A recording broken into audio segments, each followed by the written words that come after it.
بسم اللہ الرحمن الرحیم۔ آئیے اب دیکھتے ہیں کہ حج یعنی الحج الاکبر، اس کے مختلف ارکان میں کیا حکمتیں پوشیدہ ہیں۔ 8 ذو الحج کو حاجی منا کے مقام پر پڑاؤ ڈالتے ہیں، اور منا در حقیقت اس حج کا نقطۂ آغاز ہے۔ حج در حقیقت اللہ کی طرف سے اہل ایمان کو دعوت ہے کہ وہ اللہ اور اس کے بندوں کے دشمن شیطان کے خلاف جہاد کریں۔ چنانچہ منا میں یہ مجاہدین مرد اور عورتیں اکٹھے ہوتے ہیں تاکہ اپنے اس مہم کا آغاز کریں۔ 9 ذو الحج کو وہ میدان عرفات میں جاتے ہیں اور اپنے امام کا خطبہ سنتے ہیں، اس کے پیچھے ظہر اور عصر کی نماز ملا کر قصر کر کے پڑھتے ہیں، جو کہ جہاد میں انسان کرتا ہے، اور پھر اس کے بعد وہ غروب آفتاب تک اللہ سے دعا کرتے ہیں، گناہوں کی معافی مانگتے ہیں، اور آئندہ اپنے شیطان کے خلاف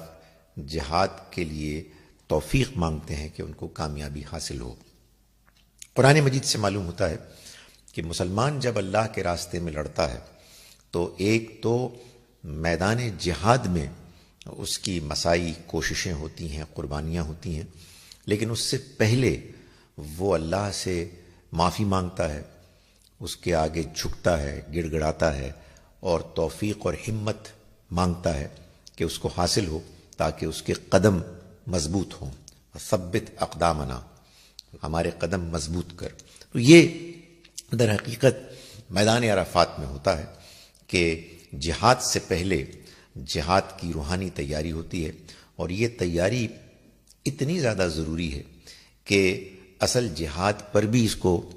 فوقیت حاصل ہے۔ چنانچہ جس کسی نے اور مجبوریوں کی وجہ سے باقی ارکان کو چھوڑ بھی دیا اور میدان عرفات میں وہ حاضر ہوا تو اس کا حج پورا ہو گیا۔ جب یہاں سے حاجی غروب آفتاب کے بعد نکلتے ہیں تو مزدلفہ پہنچتے ہیں، اور وہاں کنکر اکٹھے کرتے ہیں اور مغرب اور عشاء کی نماز قصر کر کے ایک ساتھ پڑھ کے سوتے ہیں۔ کنکروں کا اکٹھا کرنا یہ بھی در حقیقت علامتی طور پر جنگ جہاد کی تیاری کا ایک عمل ہے۔ اور اس کے بعد جب وہ صبح اٹھتے ہیں 10 ذو الحج کو تو وہ اللہ کا ذکر کر کے، اس کی بڑائی بیان کر کے، اس کی حمد کر کے نکلتے ہیں اور واپس منا میں پہنچتے ہیں، جہاں وہ بڑے شیطان کو یعنی جمرۃ العقبہ کو رمی کرتے ہیں، اور اس موقع پر آ کے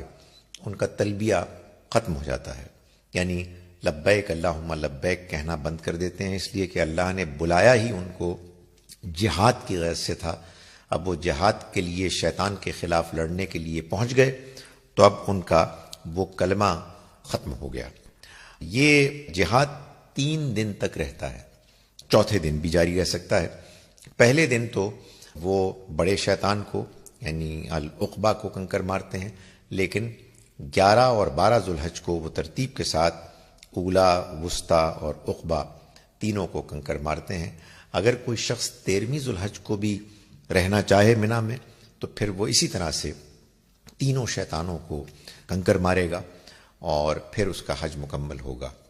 یہ در حقیقت حج کا وہ رکن ہے کہ جس میں انسان برائی کے خلاف، شیطان کے خلاف، اللہ کے ساتھ شرک کرنے کے خلاف علامتی طور پر جہاد کرتا ہے، اور 3 دن یا 4 دنوں تک اس جہاد کو کرنے میں علامتی طور پر یہ پیغام ہے کہ شیطان کے خلاف جہاد، برائی کے خلاف صحیح کوشش اور جہاد، یہ ایک مستقل عمل ہے جو ایک مرتبہ کرنے کے نتیجے میں مکمل نہیں ہوتا، اور اس میں 3 مختلف شیاطین کی علامتی موجودگی در حقیقت اس پیغام کو پہنچانا کا مقصد پورا کرتی ہے کہ برائی کی مختلف شکلیں ہیں۔ کچھ برائیاں بڑی ہوتی ہیں، کچھ نسبتاً کم، اور کچھ ان سے کم ہوتی ہیں۔ سب شیطانی کام ہیں۔ شیطان اگر ایک برائی کی طرف مائل کرنے سے مایوس ہوتا ہے، بعض اوقات تو دوسری کی طرف مائل کرتا ہے۔ بندہ مومن کو شیطان کے خلاف لڑنا ہے اور ہر صورت میں، ہر شکل میں لڑنا ہے۔ رمی جیسا کہ میں نے گزارش کی کہ 10، 11 اور 12 کو ہوتی ہے اور 13 کو بھی ہو سکتی ہے، لیکن اس کے علاوہ جب 10 ذو الحج کو انسان الجمرۃ العقبہ سے فارغ ہو کے، اس کی رمی سے فارغ ہو کے آتا ہے تو وہ جانور قربان کرتا ہے۔ یہ قربانی وہ ہے کہ جس کو قرآن مجید نے خود بیان کیا کہ یہ اصل میں علامتی چیز ہے۔ لن ینال اللہ لحومھا ولا دماؤھا، قرآن مجید میں سورہ حج میں آیت نمبر 37 میں فرمایا کہ اللہ کو نہ ان جانوروں کا گوشت پہنچتا ہے، نہ ان کا خون پہنچتا ہے، ولکن ینالہ التقوی منکم، بلکہ تمہارے اندر کا تقوی پہنچتا ہے، یعنی تمہارے اندر کا یہ جذبہ کہ تم اس جانور کو قربان کرتے ہوئے اصل میں اپنی جان کی نظر پیش کر رہے ہو، اور تم اپنے اس جذبے کا اظہار کر رہے ہو کہ تمہارا مال، تمہاری جان، تمہارا وقت،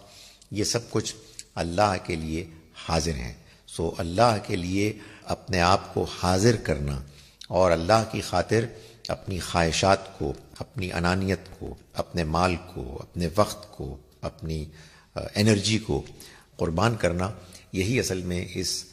جانور کی علامتی قربانی کے پیچھے اصل پیغام ہے۔ اس کے بعد سر کے بال حلق کیے جاتے ہیں یا کم کیے جاتے ہیں،